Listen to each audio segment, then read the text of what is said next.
Breaking news mga kabayan, China, inalis na ang kanilang inilagay na istruktura sa Baho de Masinloc matapos umalma ang Pilipinas, Amerika at iba pang mga bansa na kaalyado at partners ng Pilipinas. Ito ay isang pagpapakita na mali talaga ang ginawa ng China. Senado ng Pilipinas, abala sila sa kanilang agenda habang ang Amerika tinalakay nila ang illegal na paglagay ng China ng istruktura sa Baho de Masinloc. That is, we're very concerned about recent activity once again near Scarborough.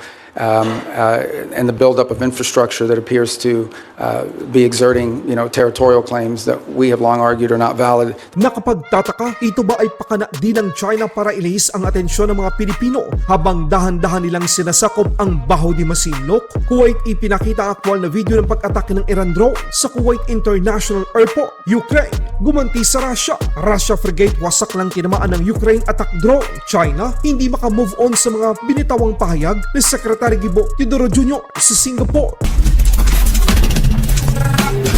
Istruktura na itinayo sa Baho de Masinloc inalis na ng China. Ito ay matapos malaman at maalarma ang buong mundo sa panibagong pagtangkang pananakop na naman ng Chinese Communist Party sa teritoryo at nasasakupan ng Pilipinas. Matapos mabuking ng isang open source at transparency initiative na SEALIGHT kung saan pinangangasiwaan ni Ray Powell, dating US Air Force, ang man-made structure sa Scarborough Shoal sa pamamagitan ng larawan na kuha ng satellite. Agad itong umani ng sari-saring negatibong komento laban sa China. Ngayong ika-4 ng Hunyo taong kasalukuyan, ayon sa larawang kuha naman ng Reuters, ang nasabing istruktura ng China ay nawala na. Hindi ito mahagila. Maaring temporary structure o boya, RAF o monitoring device ang inilagay ng China malapit sa bukana ng Baho de Masinloc. Inalis na ito ng China bago pa man makita ng malapitan ng mga otoridad, sundalo at gobyerno ng Pilipinas. Ito ay karaniwang gray zone tactic ng China. Pansamantalang maglalagay ito ng mga bagay-bagay sa mga islang sakop ng Pilipinas. Tapos aalisin kapag napansin. Pero kapag hinayaan lang natin, matutulad ito sa mga artipisyal na isla na kanilang itinayo sa Spratly Islands sa West Philippine Sea. Maraming salamat sa mga bansang sumusuporta sa Pilipinas dahil nanindigan sila na ang paglagay ng ilegal na istruktura sa Baho de Masinloc ng China ay isang paglabag sa karapatan ng Pilipinas at sa mga Pilipino. Habang abala ang Senado ng Pilipinas, buti pa sa Amerika, alam nila at pinag-uusapan ang itinayong Chinese structure sa Baho de Masinloc. Ito ang isa sa maraming mga isyu na ibinunyag ni US Secretary Rubio sa mga senador sa Amerika. Likod sa kaalaman ng marami nating mga kababayan na kumikilos ang Amerika sa mga maling gawain ng China, lalo na ngayon na mas pinalakas pa ang alyansa at depensa ng Pilipinas, Amerika at Japan. Tinalakay din ng Senado sa Amerika ang kahalagahan ng Pilipinas bilang kaalyado at partners nito. Thank you, Mr. Chairman. And Secretary Rubio, it's good to see you here. I want to commend you and the administration for actually implementing a foreign policy that advances America's interests. Thank you. If we could, I'd like to start with the Philippines, an area that we know very well. It's a geographic center of the Indo-Pacific region. It's an area that is along critical sea lanes where a tremendous amount of world trade and energy commerce actually move. A strong alliance with the Philippines clearly is in U.S. national security interest. It leads and supports our freedom of navigation. It also helps us deliver regional stability along the South China Sea, a very critical area, particularly in the face of a very aggressive posture that the Chinese have adopted. I want to recognize my colleague, Senator Kane, who's worked with me to put in place the Philippines Enhanced Resilience Act. That's $500 million of FMF grants. It's $1 billion of loan and loan guarantees per year to strengthen the Philippines and the United States alliance to make us more interoperable and more capable.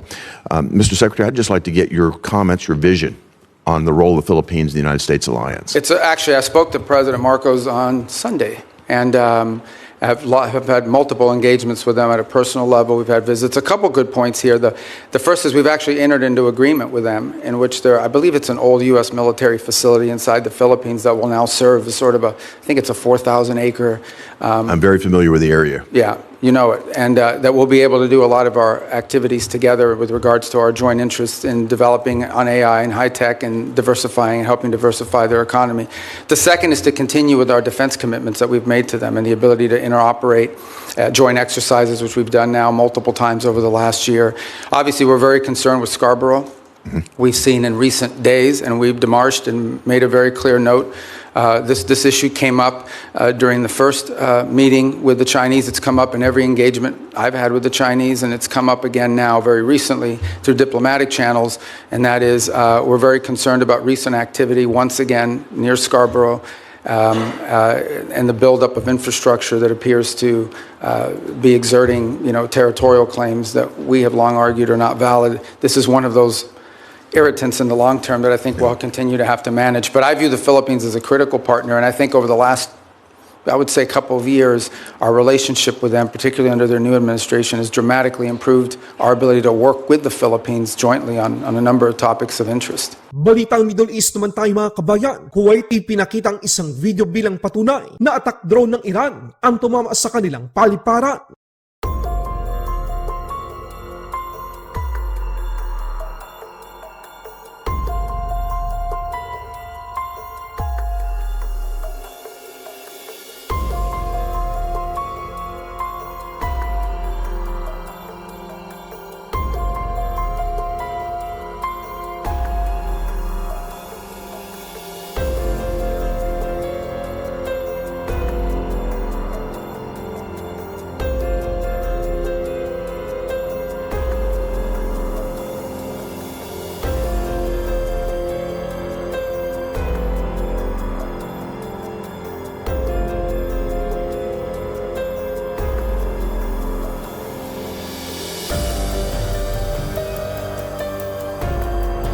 Ukraine gumanti sa Russia. Barkong pandigma ng Russia tinamaan ng Ukraine attack drone. Aktual na video. Panoorin.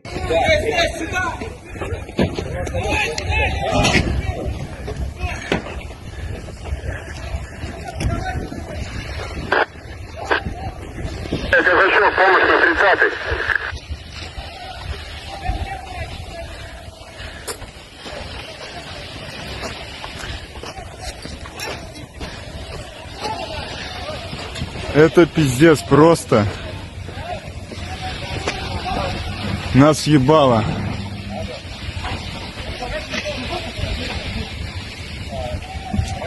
China hindi matanggap ang mga makatotohanang binitawang salita ni Secretary Gibo Teodoro Jr. laban sa kanila. Tinawag ng China na clown si Department of National Defense Gibo Teodoro Jr.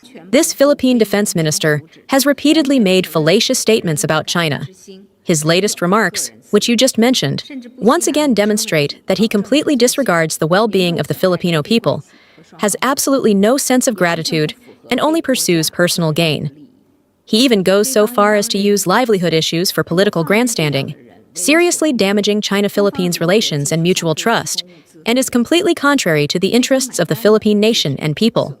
The Philippines should seriously reflect on this. If such a person is allowed to act with impunity, how can China continue to provide the Philippines with supplies and assistance? Who ultimately pays the bill? Whose interests are being harmed? Philippine leaders have repeatedly stated their willingness to properly handle differences with China and promote the easing of bilateral relations. We hope the Philippines will be consistent in word and deed, strictly restrain the words and actions of its officials, and not allow a few clowns to repeatedly undermine efforts to stabilize bilateral relations. Laban Pinas.